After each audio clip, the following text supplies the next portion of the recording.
இல்லடா நான் வரது. எல்லோருக்கும் வணக்கம். இங்க வர்றதுக்கு முக்கியமான காரணம், இப்போ என்னை கூப்பிட்டாங்க பாரதி ராஜா. ஏன்னா மரியாதையா அவருன்னு சொல்லணும், ஆனால் அது ரொம்ப தொலைவாக இருக்கிற மாதிரி இருக்கும், ரொம்ப தூரத்தில். ஏன்னா அவன் மூலமாக எனக்கு இளையராஜா பரிச்சயமானார். அவன் மூலமாகவே பாக்யராஜா சார் உலகத்துக்கெல்லாம் பரிச்சயமாக இருக்கார். ஸோ அவன் நிச்சயமாக இங்கே இருப்பான்னு தெரியும் எனக்கு. ரொம்ப வயசானாலும் அவன் இங்கே உட்கார்ந்து வாழ்த்துறதுக்கு வந்திருக்கான்னா ரொம்ப சந்தோஷமாக இருக்கு. இல்லை சார், எதுக்கு சொல்கிறேன்னா, நான் சினிமா துறைக்கு 50 வருஷம் ஆகுது. நான் சினிமா துறைக்கு வந்த புதுசில் அவன் சினிமா துறைக்கு வராத காலகட்டத்தில் அவன் நாடகத்துக்கெல்லாம் நான் பாட்டு பாடிருந்தேன், நான் ஃப்ளூட் வாசிட்டு இருந்தேன். ஸோ அவனோட வயசு என்னன்னு நீங்கள் இப்படி பாருங்க. ஆக்சுவலாக அவன் எடுத்த முதல் படம் நாங்கள் 2 பேர் தான் ப்ரொடியூஸ் பண்ண வேண்டியதாக இருந்தது. அது ஆகலை. சரி, பக்கத்தில் வந்துடலாம். நான் குறிப்பாக பாக்யராஜா சார் பற்றி எல்லாரும் நல்ல விஷயங்கள் சொன்னார். என்னை விட ரொம்ப நெருங்கிய அவருடைய சீடர்கள், அவருடைய ஃப்ரெண்ட்ஸ் நிறைய பேர் இருக்காங்க. எனக்கு அவர் படத்தில் பாடும்போது மட்டும் அவரோட ஒரு பரிச்சயம். அவர் மியூசிக் செஞ்சு கூட நான் பாடிருக்கேன், அது எனக்கு ரொம்ப சந்தோஷம். அவர் மியூசிக் செஞ்சு எல்லா ஆண் குரல் பாட்டுகள் நான் தான் பாடிருக்கேன். அவருக்கு 99% பாட்டு தமிழ் படத்தில் வந்ததெல்லாம், தெலுங்கு படத்தில் வந்ததெல்லாம் நான் தான் பாடிருக்கேன். இதெல்லாம் இல்லாமல் அவர் படங்கள் எல்லாம் தெலுங்குக்கு டப் பண்ணும்போது அவருக்கு வாய்ஸ் நான் தான் கொடுத்துருக்கேன். இதை விட என்ன சந்தோஷம் வேணும்? அது மட்டுமே இல்லாமல் என் பசங்க 2 பேரும் சின்ன குழந்தைங்களாக இருக்கும்போது முதல் தடவை மைக் முன்னால் நிற்க வச்சு பாட்டு படத்தில் பாட வச்சது அவர் தான். டார்லிங் டார்லிங் படத்தில் ஓனெஞ்ச பாட்டு அவங்க 2 பேர் சேர்ந்து பாட ஃபர்ஸ்ட் டைம் மைக்ரோஃபோன் முன்னால் நிற்க வச்சு பாட வச்சது அவர் தான். இதெல்லாம் இருக்கட்டும், அவர் is one of the finest persons, ரொம்ப நல்ல மனுஷன். எனக்கு ராஜ் கபூர் கண்டா ரொம்ப இஷ்டம். காரணம் என்னன்னா, அவர் உலகம் எல்லாம் புகழ்கிற ஒரு பெரிய நடிகர், பெரிய டைரக்டர். அவர் படத்தில் இசை ரொம்ப அருமையாக இருக்கும். அவருக்கு தனக்கு என்ன தெரியாதுன்னு ரொம்ப நல்லா தெரியும். மற்ற பேரலல் ஹீரோஸ் அவரோட நடிக்கக்கூடியவங்கெல்லாம், தேவானந்த் ஆர் திலீப் குமார், இவங்கெல்லாம் ஒரு சாஃப்ட்வேர் ரோல்ஸ் பண்ணும்போது அவர் அவங்களோட வளர்ந்து அப்புறம் ஒரு ரொம்ப ஃபாஸ்ட் பேஸுக்கு சினிமா வந்ததுக்கப்புறம் அடிதடி சினிமா வந்தால் கூட அவர் அப்படி பண்ணவே இல்லை. நான் இதுக்கு தான் கரெக்டு. எனக்கு அந்த இன்னோசன்ஸ் என்னை கண்டா இவர் ஒன்றுமே அறியாமல் இருக்கிற ஒரு நல்ல மனுஷன் அப்படின்ற கேரக்டர்ஸ் தான் நான் பண்ணணும்னு அவர் டிசைட் பண்ணிட்டு அதுக்கே அங்கீதம் ஆயிட்டார். இவரும் அப்படியே தான். படம் பார்த்தாலே பாவம் பாக்யராஜா அப்படின்னு தோணாது நமக்கு? ஏன் இவர் இவ்வளவு கஷ்டப்படுறாரு, அவர் சிஸ்டர்ஸ்க்காக கஷ்டப்படுறாரு, ஹீரோயின்காகவும் கஷ்டப்படுறாரு. வெரி சிம்பிள் மனுஷன். யாரோட பர்சனாலிட்டி அவங்க கலாஸ்வரூபத்தில் பிரதிபலிக்குதோ அதுதான் முக்கியமான காரணம் சக்சஸுக்கு. நம்ம நெஞ்சு சரியா இல்லைன்னு நம்ம செய்யற எந்த வேலையும் சரியா இருக்காது sir. The thought process and your heart. பெரிய கலைஞனா இருக்கலாம், நான் என்ன சொன்னாலும் அதுதான் வேதம், நான் என்ன பண்ணாலும் அதுதான் வேதம் நினைக்கிறவங்க அந்த காலகட்டத்தில் அவங்களுக்கு ரொம்ப ரொம்ப ரொம்ப சக்சஸ் வரும்போது எல்லாருமே கை கட்டி நிற்பாங்க. ஆனால் அந்த கிராஃப் கீழே வரும்போது great artist, great music director, great singer, ஆனால் அவன் என்ன மனுஷன், போனால் ரொம்ப மண்டகர்வம் பிடிச்சவன் அப்படின்னு சொன்னால் அப்போவே தூக்கு போட்டுட்டு செத்து போயிடலாம். வாழ்க்கையே ரொம்ப சின்னது சார். அதில் ஒவ்வொரு ஆர்டிஸ்ட்டுக்கும் ஒரு சின்ன ஒரு டைம் டேபிள் கொடுத்துருக்கார் கடவுள். அவங்கவுங்க முயற்சி, அவங்கவுங்க அதிருஷ்டத்தை வச்சு அது எவ்வளோ நீண்டு இருக்கும், எவ்வளோ கம்மியாக இருக்குன்றது. It is not the question of how long you are an artist or how short you are an artist, but how beautiful you performed in that time. அந்த காலகட்டத்தில் எவ்வளவு அழகாக அவர் ரொம்ப மரியாதையாக நிமிர்ந்து நிற்கக்கூடிய படங்கள் தான் எடுத்திருக்காங்க. அவர் படத்தில் எடுத்து காட்டினாங்க. சிஸ்டர்ஸோட படத்துக்கு போகும்போது அங்கே ஒரு ஆபாசமான இது சில்லறை கீழே போட்டுட்டு அவங்க பார்க்காம பண்ணுறது.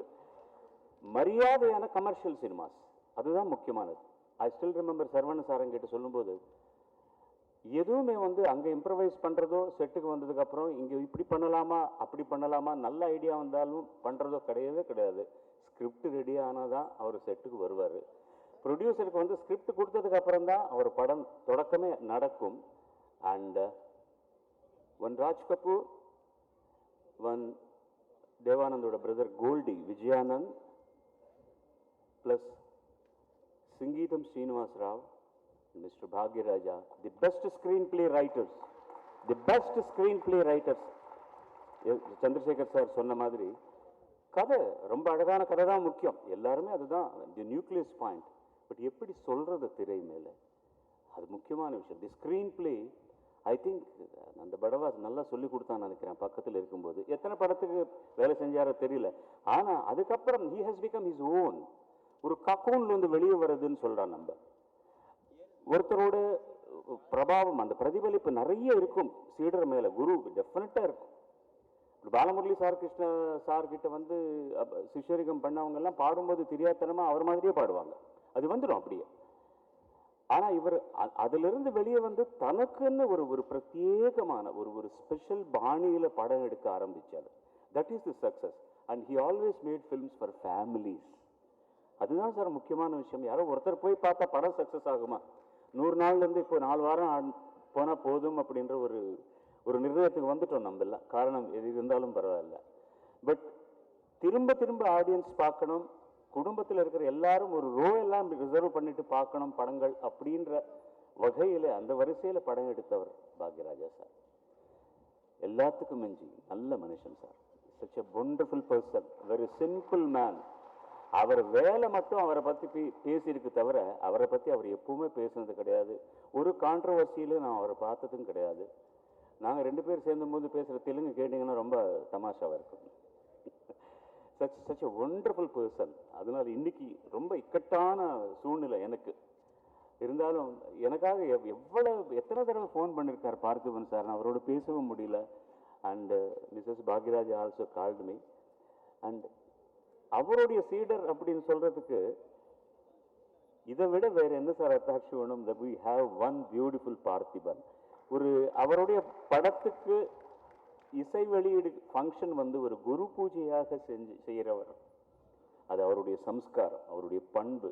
எப்பவுமே சார் குருன்னா என்னன்னா டார்க்னஸ்ல இருந்து நம்மளை லைட்டுக்கு கொண்டு போறவர். நம்ம பாதையில தான் இருப்போம், சரியான பாதையில இருக்கலாம், ஆனா அதுக்கு நல்ல லைட்டு போட்டு கரடு முரடான இந்த பாதையில கொஞ்சம் இப்படி போங்க அப்படி போங்கன்னு சில டைம்ல லைட் ஃபெயில் ஆனா கூட நம்ம சுண்டு விரல் பிடிச்சிக்கிட்டு நம்மளை நடக்க வைக்கிறவர் தான் குரு. அந்த குரு மேல இருக்கிற அவ்வளவு மரியாதையோட இந்த நிகழ்ச்சியை வந்து ஒரு குரு பூஜையாக அவர் அந்த இதழ் கூட ரொம்ப வித்தியாசமா இருந்தது. he is always very very different person, ரொம்ப டிஃபரெண்ட். நான் இப்போ புதுசா சொல்ல வேண்டிய அவசியமே கிடையாது. ரொம்ப ரொம்ப சந்தோஷமான ஒரு நிகழ்ச்சி. எப்பவுமே பெரியவங்களை வந்து மறக்க கூடாது, நிச்சயமா ஞாபகம் வச்சுக்கணும். வந்த பாதையை மறக்கவே கூடாது. என்னடா பாரதி ராஜா, உன்னதான்டா. ரொம்ப சந்தோஷமா இருக்கு உன்னை பார்க்கும்போது, அவர் பக்கத்துல நீ உட்காருக்கும்போது பார்க்கும்போது, அவரை விட இன்னும் சின்னவனா இருக்கிறதுக்காக நீ என்னென்ன சிரமப்படுறன்னு பார்க்கும்போது. சார் எனக்கே 70 வயசு சார், அவனுக்கு 80 இருக்காத இல்லையடா? இளையராஜாவோட பெரியவன் தானே நீ. ஒரே ஒரு விஷயத்துல நான் ஃபெயில் ஆன அவங்கிட்ட வந்து, அவன் நாங்கள் படம் எடுக்கணும் 2 பேர் செஞ்சு அது முடியல. காரணம் அப்போ சப்சிடி கொடுப்பாங்கன்னு சொல்லி பெங்களூர்ல ஒரு சின்ன ஆஃபீஸு, என் பிரதரில் வீட்டில் ஆஃபீஸ் வச்சோம். ஆனால் பணம் திரட்ட முடியல எங்களால். அப்போ திடீர்னு ஒரு ப்ரொடியூசர் வந்திருக்காண்டா, அந்த ஸ்கிரிப்ட் அங்கே வச்சிருக்கிறோன்னா அவங்க 3 வீடு மாறி போயிருக்காங்க. அந்த ஸ்கிரிப்ட் எங்கே இருக்குது, பவுண்ட் புக்கிங் ஒன்றுமே இல்லை. என்ன திட்டினாம் பாருங்க, தமிழில் அப்படிப்பட்ட திட்டெல்லாம் இருக்குன்னு எனக்கு தெரியவே தெரியாது. அதுக்கப்புறம் அவன் முதல் படம் 16 வயதுல ஃபர்ஸ்ட் ரெக்கார்டிங் நான் தான் பாடணும். ஓப்பனிங் டே எனக்கு தொண்டை கட்டிடுச்சு. அவன் எவ்வளோ எமோஷனல் தெரியும். பொறிக்கு ராஸ்கல், நீ பாடணும் முதல் படம், நம்ம எவ்வளோ கனவு கண்டிருக்கிற, இதுக்கு வந்து நீ தொண்டை கட்டிடுச்சு அப்படி இப்படின்னு சொல்றியான்னு. சரி, இளையராஜா சொல்லவே வேணாம். அதனால நல்லதே நடந்தது. என் தம்பி மலேசியா வாசுதேவன் பாடினாரு. அதனால அவர் ஃபுல் அந்த படத்துல எல்லாம் அவரே பாடக்கூடிய ஒரு பாக்கியம் கிடைச்சது. ஸோ அந்த விஷயத்தில் முதல் படத்தில் அவனுக்கு நான் பாட முடியாமல் போச்சுன்னு ஒரு ஒரு சின்ன ஆதங்கம் இருக்குது. இன்னொன்று, நீங்கள் சிரிக்கக்கூடாது இப்போ நான் சொல்கிறது. முதல் மரியாதை படத்தில் ஆக்சுவலாக சிவாஜி சார் பண்ண வேண்டிய அந்த கதாபாத்திரம் நான் தான் ஃபஸ்ட்டு பண்ண வேண்டியது. உண்மை சார். எப்படி இருந்திருக்குன்றது வேற விஷயம். அவர் மாதிரி என்னால் பண்ணவே முடியாது, நிச்சயம் யாராலும் பண்ண முடியாது. பட் நானும் நல்லா பண்ணியிருப்பேன், no doubt about that. But the thing is, அவன் ஒரே வாட்டி 45 நாள் கேட்டான் அவன். அப்போ நான் ஒரு நாளுக்கு 4 பாட்டு 5 பாட்டு பறந்து பறந்து பாடிட்டு இருந்தேன். ஒரு 3-4 இன்ஸ்டால்மெண்ட்லாவது கேளுடா, நான் தரேன்டா அப்படின்னு. ஆனால் அது முடியல. நல்லதுக்கு தான், நல்லதாக ஆச்சு. ஒன்று, ஐ மிஸ்ட் ராதா இந்த பிக்சர். பட் பாலச்சந்திர சார் ஒன்று அவகாசம் கொடுத்தார், சிகரம் படத்தில் அவங்களோட சேர்ந்து நடிக்கக்கூடியது. But whatever it is, இப்போ எதுக்கு சொல்கிறேன்னா இதெல்லாம் இன்டர்லிங்க் தான். என்ன இப்போ பாக்யராஜா சார் பற்றி பேசிட்டு திரும்ப பாரதிராஜா பற்றி அப்பா பற்றி பேசுகிறதுல தப்பே கிடையாது இல்லையா? அதை வச்சு தானே நம்ம யாரும் நமக்கு ஒரு அடையாளம் தெரியும். ஸோ இந்த ஒரு கூட்டம் இருக்குது, பாரதிராஜா பாக்யராஜா அவங்க சம்மந்தப்பட்டவங்க எல்லாம் என்னென்ன தொழிலில் இருந்தாலும் சினிமாவுக்கு சம்மந்தப்பட்டவங்க எல்லாம்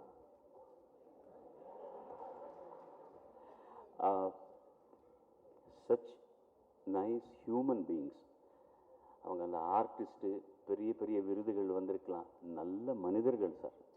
பாண்டியராஜ் சார் ஆகட்டும், யார் இருந்தாலும் சரி, இன்றைக்கும் நான் 40 வருஷத்துக்கு முன்னால் எப்படி பார்த்துருக்கிறேனோ அப்படியே இருக்காங்க. அப்படியே இருங்க சார், இன்னும் 40 வருஷம் அப்படியே இருங்க. அதுதான் நமக்கு ரொம்ப முக்கியமானது. And I am proud to say, இந்த ஃபேமிலியில் நான் கூட ஒருத்தன் சொல்லிக்கிறதுல ரொம்ப ரொம்ப சந்தோஷமாக இருக்குது. I cannot forget you sir. நாங்கள் எங்கள் ஃபேன்ஸ் அசோசியேஷனுக்காக ஒரு சின்ன ப்ரோக்ராம் திருச்சியில் பண்ணும்போது கேட்ட உடனே நீங்கள் வந்து அந்த நிகழ்ச்சியில் கலந்து கொண்டிருக்கீங்க. அதுக்காக நான் வந்து இப்போ இந்த கடன் தீர்க்கிறதுக்காக வரல. இன்னும் உங்களுக்கு என்னென்ன நடக்குதோ அதெல்லாம் நடக்கும்போது நான் பக்கத்தில் இருக்கணும்னு நான் ரொம்ப சந்தோஷப்படுறேன். And God bless you and your family. I am very happy. எல்லாரும் என்ன நினைப்பாங்கன்னா, அவர் பாடின பாட்டு தானே, அவர் ஞாபகம் இருக்கும் அப்படின்னு. ஏதாவது ஒரு 100 பாட்டு பாடுறதுனா ஞாபகம் இருக்கும். நீங்கள் எல்லாம் சேர்த்து என்னை விட ஆயிரக்கணக்கான பாட்டு பாட வச்சுருக்கீங்க. அதுலேயும் குறிப்பாக வந்து சாரோட படத்தில் பாடின பாட்டுன்னு நான் நினச்சேன், வீட்டில் கேட்பாங்க, ஏதாவது கொஞ்சம் ரிஹர்சல்ஸ் பண்ணிட்டு வரலாமான்னு. இந்த அம்மா இருக்காங்களே, அவர் எல்லாம் பாட்டு பாடி காட்டுறாரு சார். எனக்கு சிக்கு புக்கு செக்கு புக்குன்னு பேக்ரவுண்ட் எல்லாம் பாடுறாரு. எனக்கு எங்கே ஞாபகம் இருக்குது.